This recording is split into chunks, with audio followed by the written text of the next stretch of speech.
So great. Let me just get started with a tiny presentation, very quick presentation regarding an introductions for the summer camp.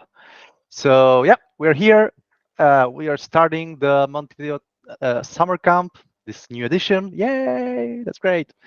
So this event is for create, meaningful connections, give back to the community with the summer projects, promote, the collaborative culture, and discover Uruguay, because we all love Uruguay and you will love it. So just a quick update. The in-person will be in the week of the 4th of March. So get ready for that. Just a quick recap. The schedule will be, now we are getting started with the projects, the Common Media Library and the CMAF HAM projects. That's why we are here. And again, the development of this project will start in February. Also, the agenda for the in-person week, we have Scott Kelliker and Barry Owen, that they are going to be here. So yeah, great. Thank you for being here. So we're going to have a very fun week with first a welcome party, then some talks and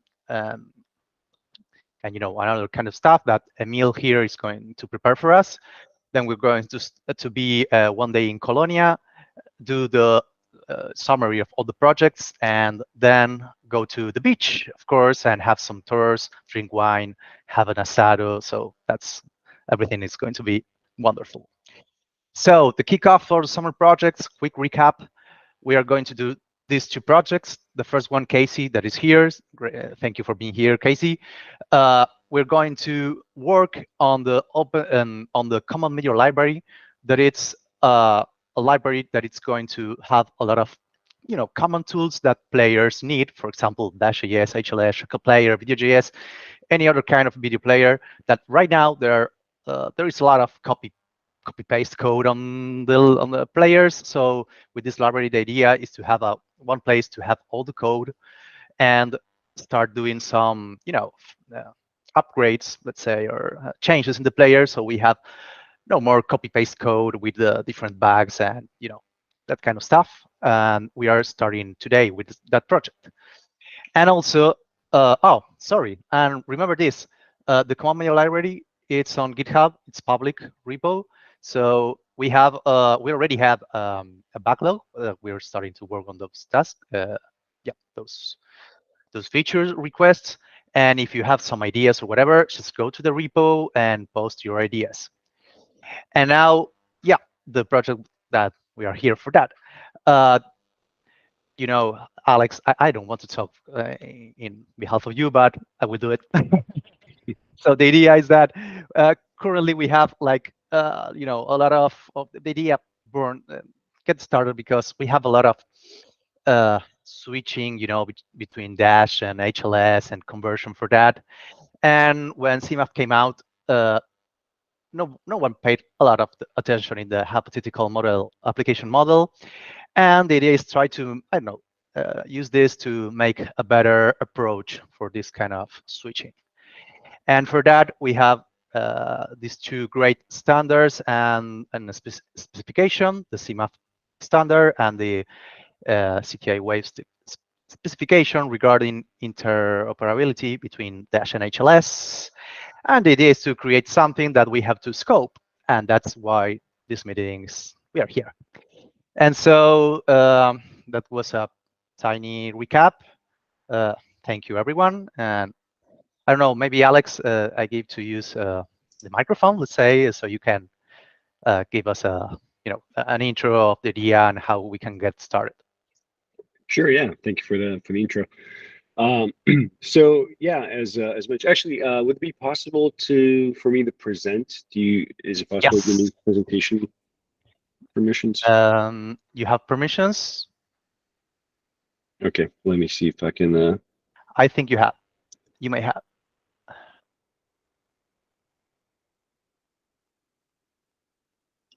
Okay.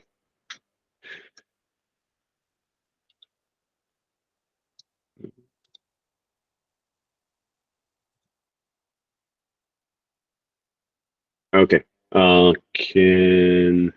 Let me see. Awesome. Okay, everyone can see that, yeah? Yep. Okay, great. Yeah, so the idea behind this came from noticing that, you know, a lot of the players and parsers and packagers that are you know, specific to HLS or Dash are typically written well, specifically to the syntax of Dash or syntax of HLS. And so oftentimes we have cases where, you know, we have HLS's input and HLS's output, and really everything that's happening in between is kind of operating on the HLS level. And the same thing goes for Dash. And with CMAF, you know, everyone is familiar with the aspect of CMAF where, you know, the segment format itself became kind of the common point between HLS and Dash because the segment format was constrained by CMAF to a point that allowed for interoperability. And there's a lot in the CMAF spec around like defining the different levels of addressing for the CMAF tracks, segments, fragments, and chunks.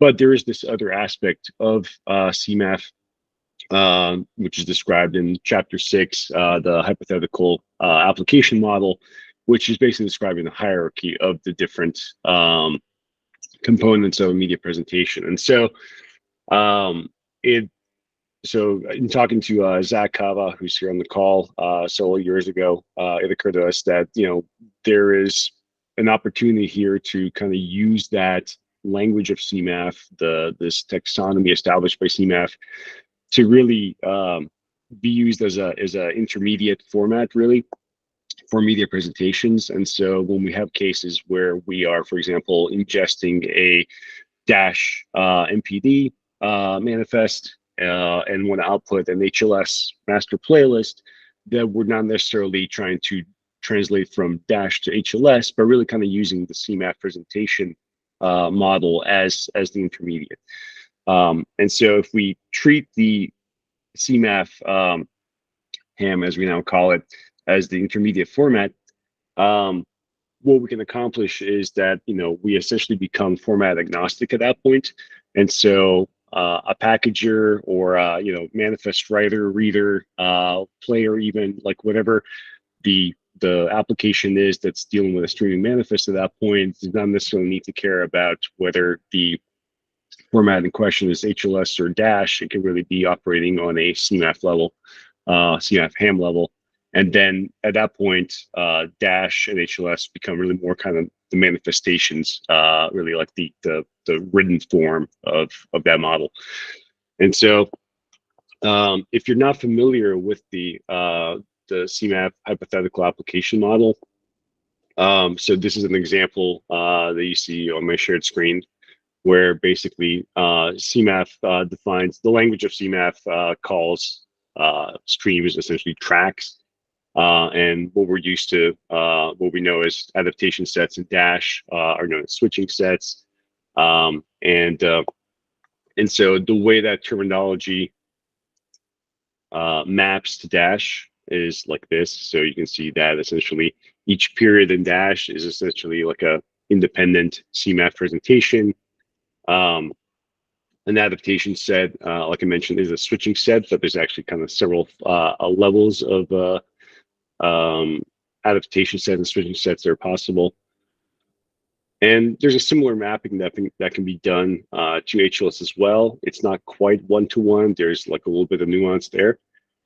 But that is actually something that Zach is very familiar with in terms of trying to map CMAF to HLS and Dash, because Zach was the chair for the CTA Wave HLS Dash interoperability specification, and so he can you know, perhaps tell you a little bit more about that. Anyway, so that's the idea really behind this project, is that how do we, you know, can we write a library that essentially abstracts away really the format specifics and really interacts with the media presentation on that hypothetical application model level, and treats HLS Dash as really just as manifestations of a higher level language. So hope that makes sense. Zach, do you want to add anything to that? I think that captures it pretty well. I mean, the biggest the biggest hurdle is trying to shift the mentality, right, of all this. We as an industry think of HLS and Dash as media today, but those have evolved long since from being media to just being APIs.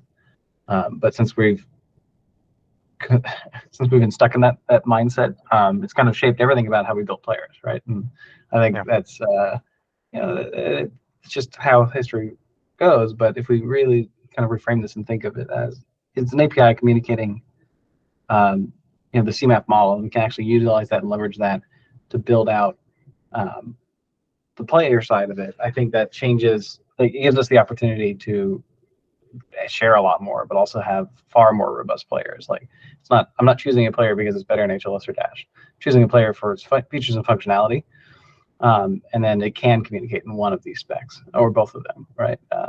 And that's ultimately like the goal of the Dash HLS interop spec as well. Just trying to bring consistency. And I honestly don't care if you want to use JSON or in 308s or XML, right? Like it's all describing the same thing.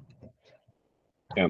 An analogy I think I've used before is where, if you're, for example, editing a document, right? Like you're editing it in whether it's Microsoft Word or, Google Docs or whatever, right? But you're editing a doc. It's only when you export it, when you save it, that you're choosing whether to export it in PDF or, docx or whatever the format is. Like you're not going into the project saying like, oh, I'm going to edit this as a PDF, right? And so I think that's kind of the goal of this, is to get to a point where we're thinking of like manifest manipulation as not being specific to HLS or Dash. It's really like you're manipulating the presentation. You're saying, I want to remove a English audio language track from this presentation. And it's only after you made that decision to remove the track that the question comes, okay, if I were to export this in HLS or Dash, what would that look like, as the end result? Yeah, that's great. I have some question around the thinking regarding everything you said. For example, we already have, is there any open source tool, for example, for doing some manifest manipulation over there on GitHub? I just did a quick search, for example, and I didn't find anything like, well, this is a great library for this. So I think as industry, we are doing that a lot of time, using regex and things like that. And I don't know if there is some tool you already know or something that it's, covering that kind of stuff. I'm not aware of any manifest manipulation, like open source libraries or projects out there. Like nothing that operates on a purely manifest level. But that's, I mean, you bring up a really good point. It's exactly that lack of tooling out there that was one of the drivers behind this.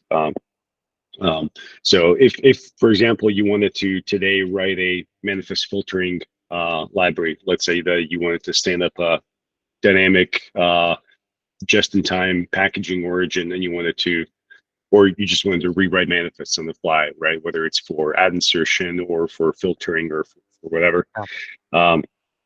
Today, you basically have to write that from scratch. And the sort of the traditional approach has been to write it for HLS and write it for Dash separately, right?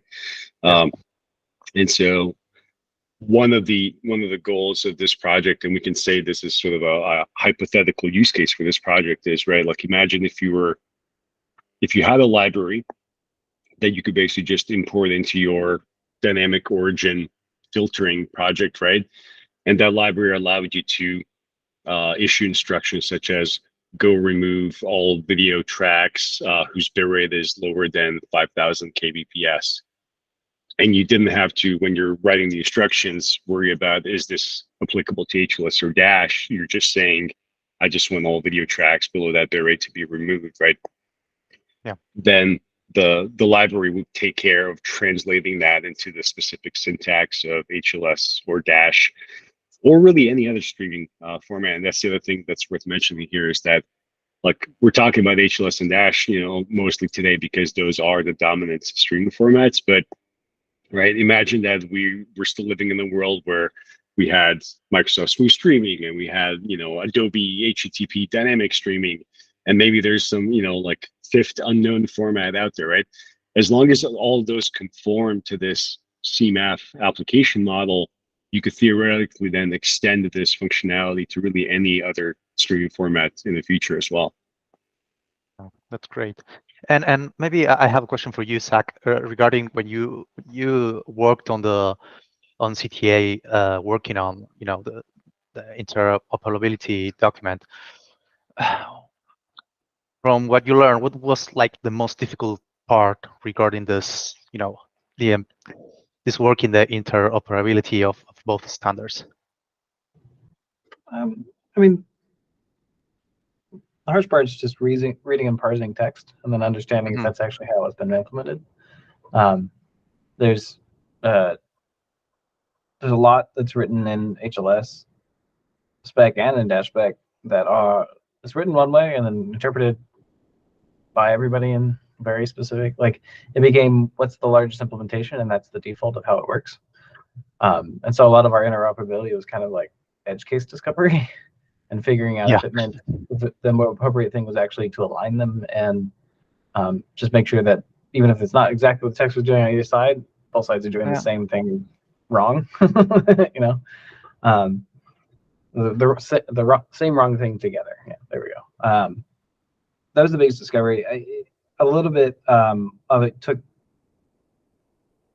There's some from a if you think about it from a continued standards perspective, because we're still trying to investigate more areas and use cases. Getting the more you kind of learn about how the specs were created, how features got into them, it's like the mentality of what the spec is for. And Dash is kind of this kitchen sink of whoever can provide the best, like their use case and advocate for it, it can be added. And HLS is what Apple wants. So the things are not necessarily always aligned. Especially when you're trying to bring, you're saying like, well, I got this great feature in my spec over here. I want the other one.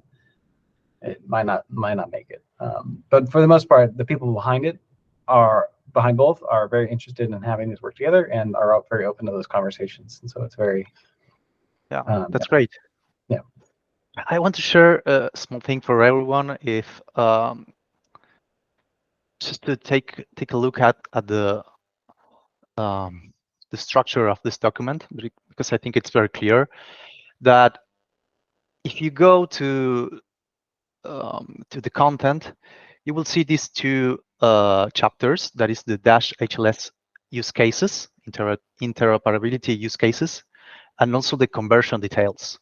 So, for example, I see that here, like in this chapter, you say, okay, what are the use case for a basic on-demand and live streaming case?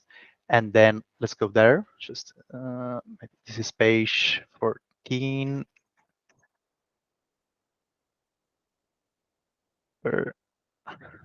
It's 14 from the numbered and not 14 from the actual. Yeah, I saw. So, for example, here you say, and for everyone joining this project, I think this is great because you see, it's very clear the use case because you define the content, and that it's not encrypted, without use of encryption or whatever. So it's really defining the use case.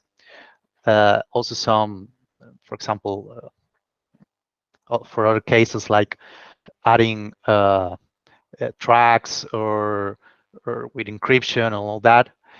And if we go to the part here, the details, we can find for each use case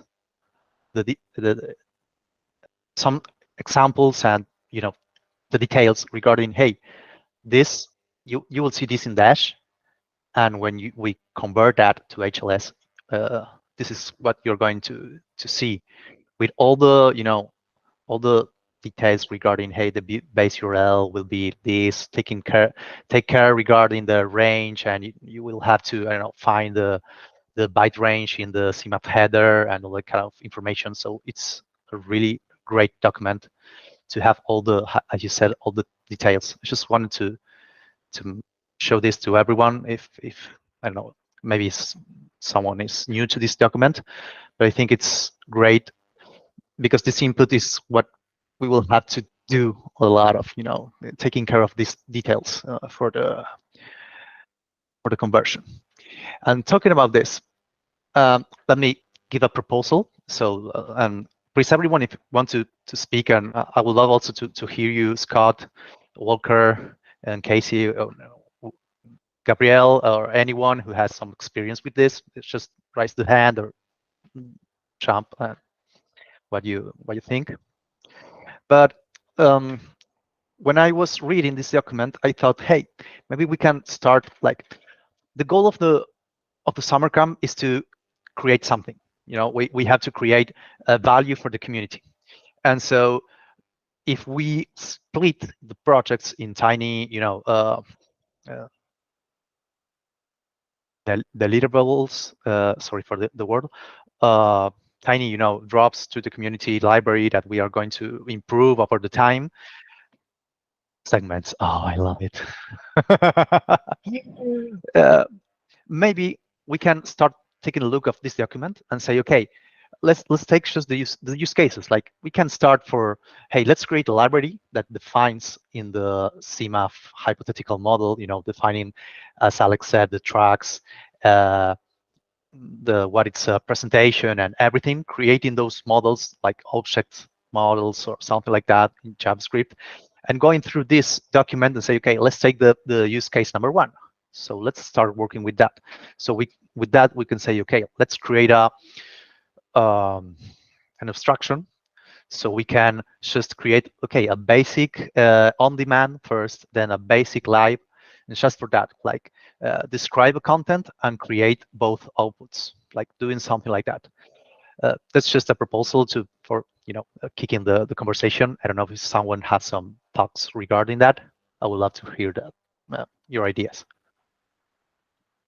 Yeah, I mean, I think creating an object model would be a great start, because in the CMAF specification, like the various objects of the presentation are described, but I don't think they've ever been provided in the form of code. Zach, correct me if I'm wrong there, but I don't think that's ever been done, right?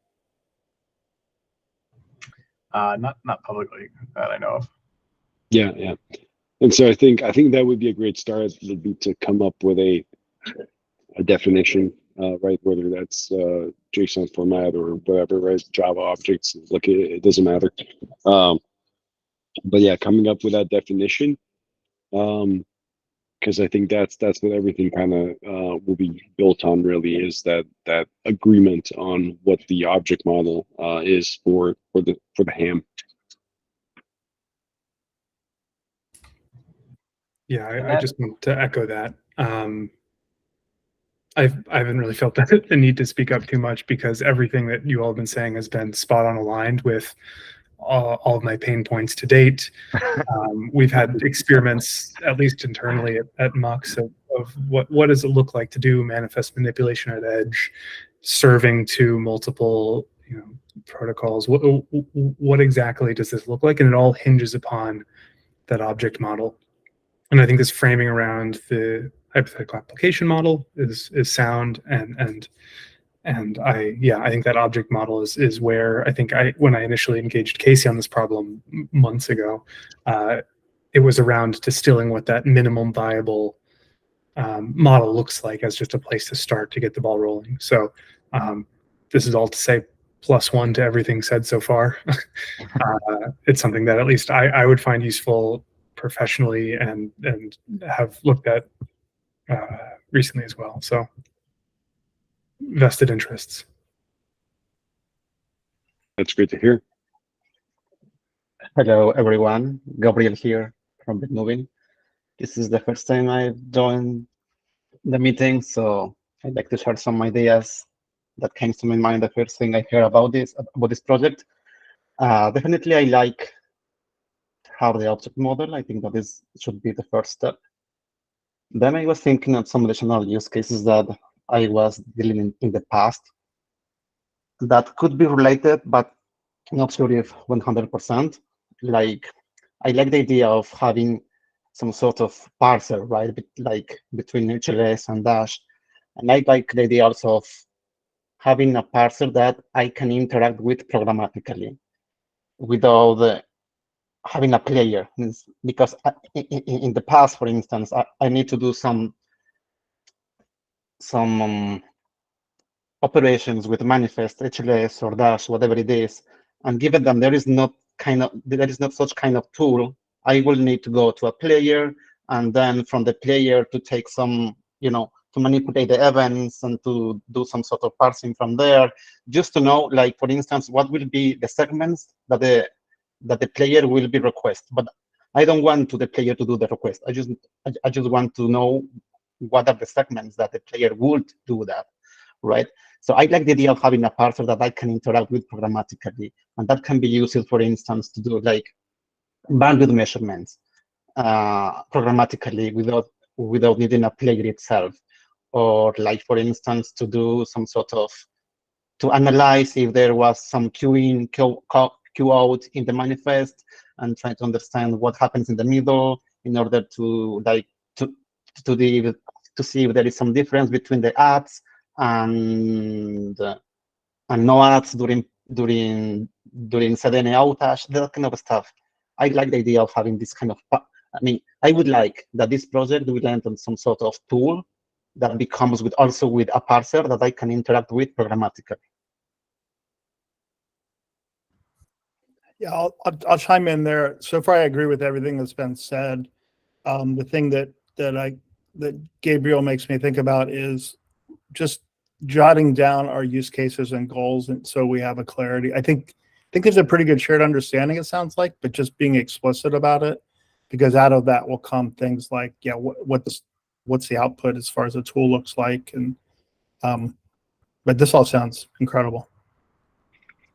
Yeah, I think in my view, like the biggest challenge in terms of defining the scope is defining the scope of how much of HLS and Dash functionality we want to cover as part of this.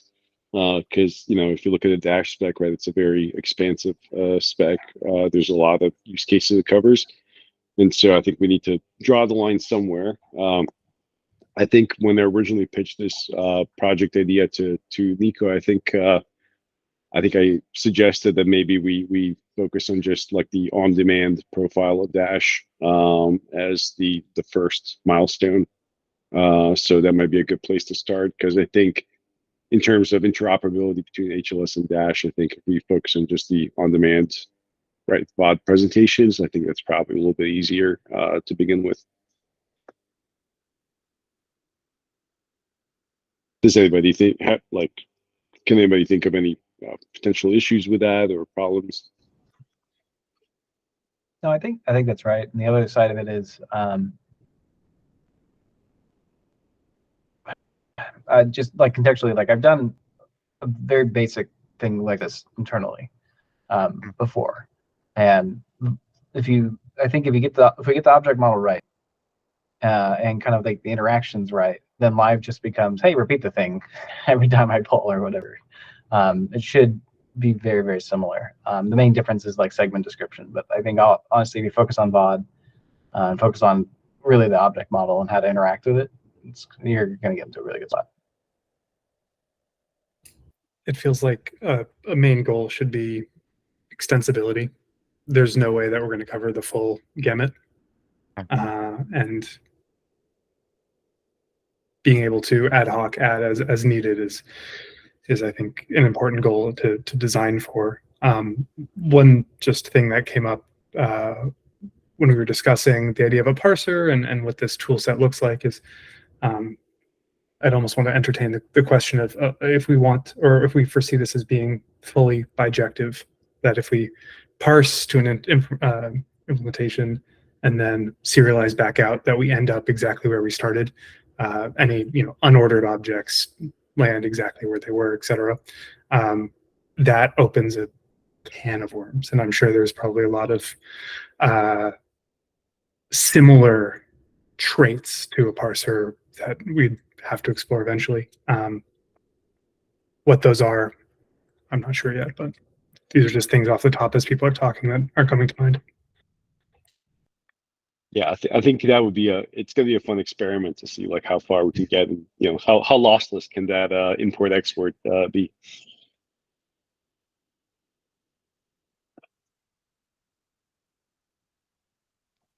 But yeah, I think in terms of,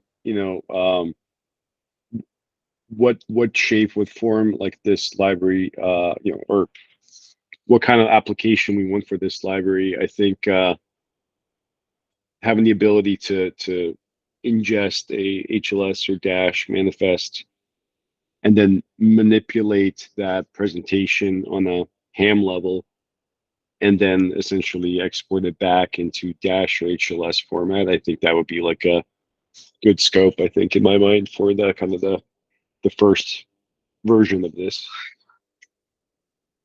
So like import a Dash or HLS, export it to the format for the basic, as you said, maybe first the basic on demand, for example, as a milestone. So if we got to this point, making an extensible, architecture for that, so we can create on top of that, or someone can grab the project and add, I don't know, some particular feature or whatever, that could be a good scope for the and some basic presentation manipulation APIs, right? So it's like once you have it, basically the presentation imported, go in and like adding tracks, removing tracks, editing the metadata and things like that.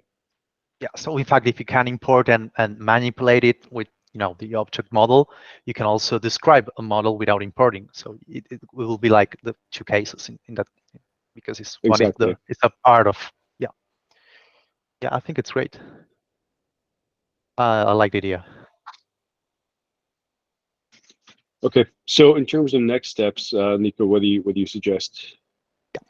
I think we had to. I would love to write the scope so we are everyone in the same page, and maybe today we just we are getting started with this. Someone maybe it's going to, I don't know, think in other ideas in the week or whatever, because you know how the brain works.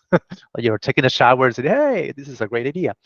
So I think a good stuff will be to write down the project, like the scope, I guess, let's say like a tiny scope of work, and what will be like the maybe a proposal for the object, the I don't know, API or functions or whatever, and the structure of the architecture.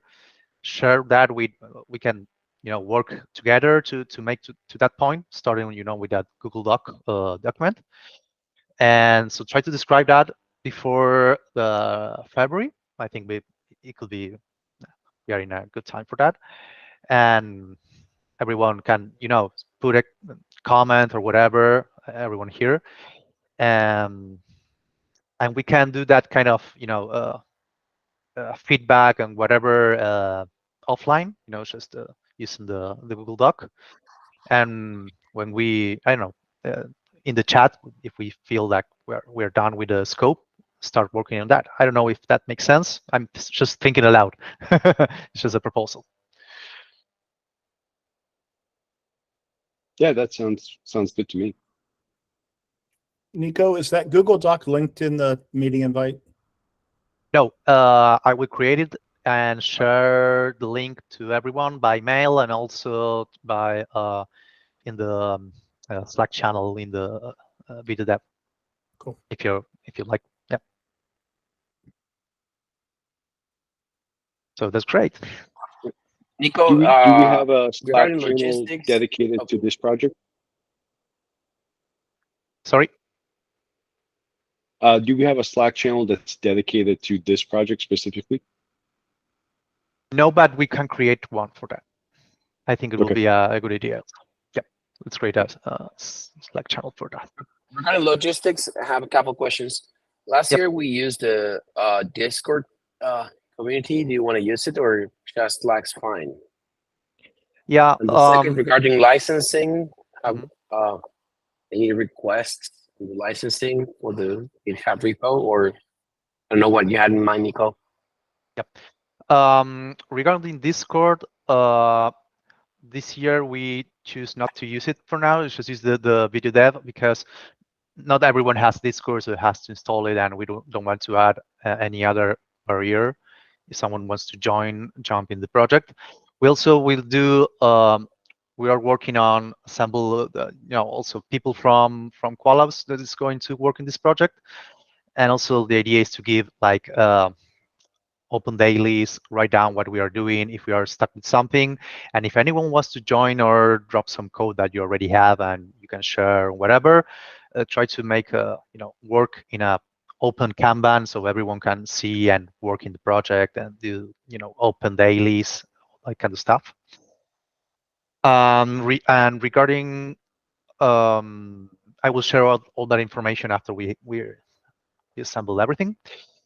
And regarding licensing, I propose to use Apache.0 as a library, the open source library. I don't know if anyone has some concerns with that. It's just a proposal.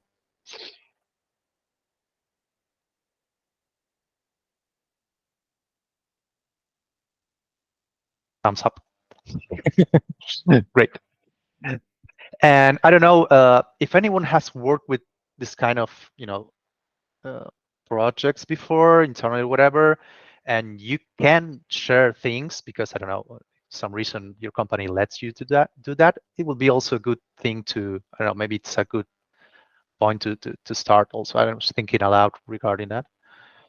So yeah. Does anyone have access to the MPEG CMAF specification? What, sorry? Does everybody have access to the MPEG CMAF specification? Because that is one that's not freely available. Alex has the specification, so ask Alex, or Alex, if you let me, I can also share the document. Yeah, I mean it's a little tricky because I think MPEG makes everyone purchase, I think, the official version. So, Zach, do you know what the sharing policies are there? It should generally be fine. I wouldn't worry too much about sharing it, but I would say you could ask Krasmir if there's actually a something like if he could provide a reference or something. Because the other thing you could do is you could get a PDM version, and that would be freely shareable. Yeah. Right. Or we could also, I suppose, if we just share the CMAF section. So sorry, the HAM section. So I think it's like chapter 6 or whatever the specification. So okay, I can cut the spec down to just chapter 6 and maybe share that. Awesome. That's great. You can share in the channel. You don't want to mess with MPEG. That's right. Yeah. Can you share that on the Slack channel? Yeah. Once you That's create it, yes. Yeah, perfect. Another quick question. Did you have today's meeting, Alex, with our friend? Pushing him to come to Uruguay in March? Not yet. After this. That's great. Yeah. Anyone has another question regarding the in-person summer camp? Gabriel, you had to come. You came last year, so you're already close. Yeah, likely, yeah, but I don't have any questions so far. I have a question for Casey. What do you think the potential is for merging potentially this project with the Common Media Library project? So I think that this would be a set of interfaces in the library. Okay, I already know that I want to use this for a number of reasons on front end and back end. Mm-hmm. And so, yeah, I definitely think that at bare minimum, the basic object model represented in TypeScript interfaces would be step one. Utilities, for parsing in and out, obviously would be there too. Common Media Library is very web, JavaScript focused. So at least my initial thoughts here would be if we could describe the object model in something like WebIDL or some, like some sort of neutral interface language.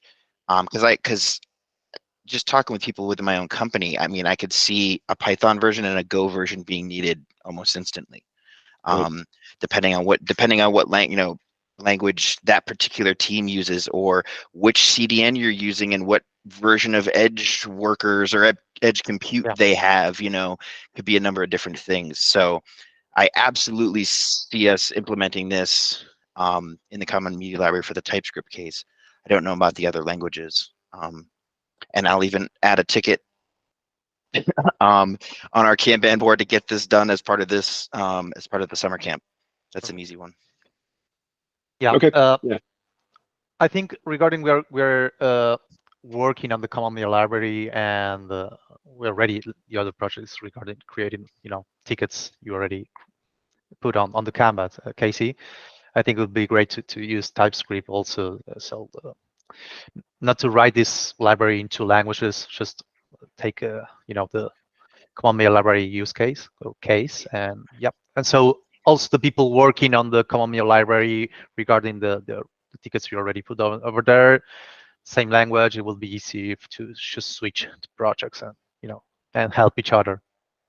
Yeah, and at least for a bit, an initial implementation, just to Yep. prove out the object model. It'd be easy to slide this into like Dash.js or HLS.js. They both have this idea of request interceptors, so we could intercept the incoming request for the manifest, convert it to the common model, remove some variants, re-put it back in, and feed it back to the player and actually see it play and check for things like that it actually filtered out what we wanted or whatever the case may be. So we have a bunch of projects that the Common Media Library is already injected into, so it would make it an easy place to do prototyping of the whole system. Awesome. Cool.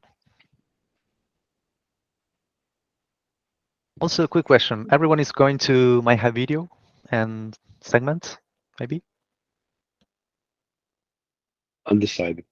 I'll be at segments and SVTA for sure. I might be there for part of it. Having it on Super Bowl Sunday, which is a very important day, it's not really the greatest, so I won't be there for that part. But. Yeah, we're going with JP, so it will be great to meet you there. Awesome. Yeah, absolutely. Great. Excellent. Great. Thanks to everyone.